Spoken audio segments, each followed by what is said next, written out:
Hey guys, my name is Matimio, and today's challenge, a lot of you wanted me to try out the Paintball loadout in Battlefield 4, which consisted of using the JS2 with the FLIR scope alongside the suppressor. The mentality or the reasoning behind it is that it sort of looks like a paintball gun and also hits about as hard as a paintball gun. This loadout is ridiculous, and no fault to the JS2. Like, the JS2, granted, isn't the most competitive weapon in the game. It's by no means the best gun for the engineer class, but it gets the job done. But the real problem arises with the scope. Hopefully you guys noticed this right when I started today's video. The scope is gigantic. There are moments when I am walking forward where the sway of the weapon and the sway of the scope blocks 100% of my crosshair. There are times when I'm trying to hipfire someone down, which is what the JS2 is known for. Like, the JS2 is an amazing hipfire weapon. Pretty much all the PDWs are, but this one in particular.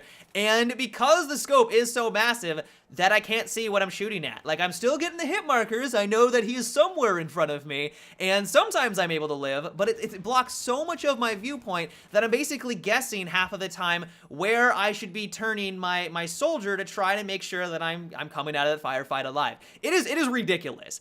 I'm not 100% certain if this is a bug. I don't know if this is exactly intentional, because I tried this out on a bunch of other weapons. I tried it out like on 5 others, and a couple of them were close to the same size as the JS2 version, but it didn't block my crosshair. Like, none of them actually obstructed my vision when I was trying to hip fire. Maybe this is just one way that they're trying to reduce the effectiveness of this scope. Maybe they just don't want people using it on the JS2. I really have no idea, but at least with the way that things stand right now, it is probably one of the worst scopes that you could use on the JS2 because it blocks so much of your viewpoint. One thing that is definitely worth noting, though, is that the JS2 is a lot better since this most recent update. A lot of you are probably very aware that with this big patch, DICE has reduced the damage of a lot of the weapons in the game. Almost all of the assault rifles, almost all of the LMGs and PDWs have seen a reduction of that solid 25 damage up close, and now it's been dropped down to 24. And so essentially what this means is that instead of requiring 4 bullets to drop someone within those circumstances, it now requires 5. Like, that's a pretty big deal. And while the JS2 hasn't seen a direct buff with the most recent update, it still does 20 damage per shot up close. What it does mean is that now when you're going against someone who's using an AEK, a FAMAS, or really any assault rifle in the game, as long as you're within 10 meters, it's now going to require them 5 bullets to take them out, where it normally would take them 4. 1 extra bullet is huge in Battlefield. Like, let's be honest, 1 extra bullet is really going to be the difference between life and death. And because the JS2 has a blazing fast rounds per minute, like it has an RPM of 900 and also has 51 rounds in its magazine, as long as you're able to stay close to your enemy and you're not going for those medium to long range targets, the JS2 is now a powerhouse. Like, it is really, really good. And while I don't think that everyone's now all of a sudden going to gravitate towards the JS2 and they're going to start using this as their preferred close encounter weapon of choice, simply because it does have such a great RPM, a very large magazine size, and it has basically the same killing potential within 10 meters, this is now a much more appealing PDW for the engineer class. Like, it is a hell of a lot better than it was before. Another thing that's worth noting is that they've also increased its hipfire accuracy and also its aim down sight accuracy a little bit. It's not a crazy difference by any means. You're not going to all of a sudden be laser beam like accurate and you're going to be able to snipe people from long range. Because let's be honest, the JS2 still sucks at long range combat. The damage is abysmal, its accuracy is still terrible. Like, you guys will notice, like, every once in a while when I go for that target that's way out there, my bullets are flying everywhere. So it's still not a laser beam weapon by any means, but it's still a nice step in the right direction. Once again, the fact that the damage of all the other guns has been reduced and the fact that they've also increased the accuracy of the JS2, the gun is looking kind of fine. It is looking like a much better weapon than it was in the past. But as for the actual challenge itself, what it really came down to was simply identifying what the hell was going on in front of me.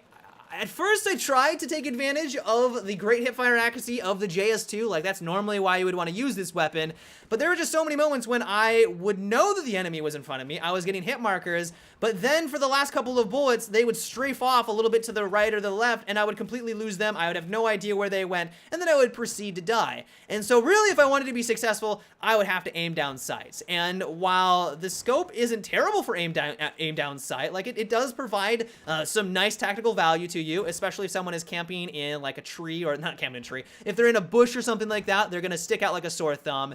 It also makes it pretty difficult to see what's going on in your periphery. One of the things that DICE has done, especially with the infrared night vision scope, and this scope in particular, is that they didn't want it to be overpowered. They have taken a lot of steps to make sure that it hasn't happened.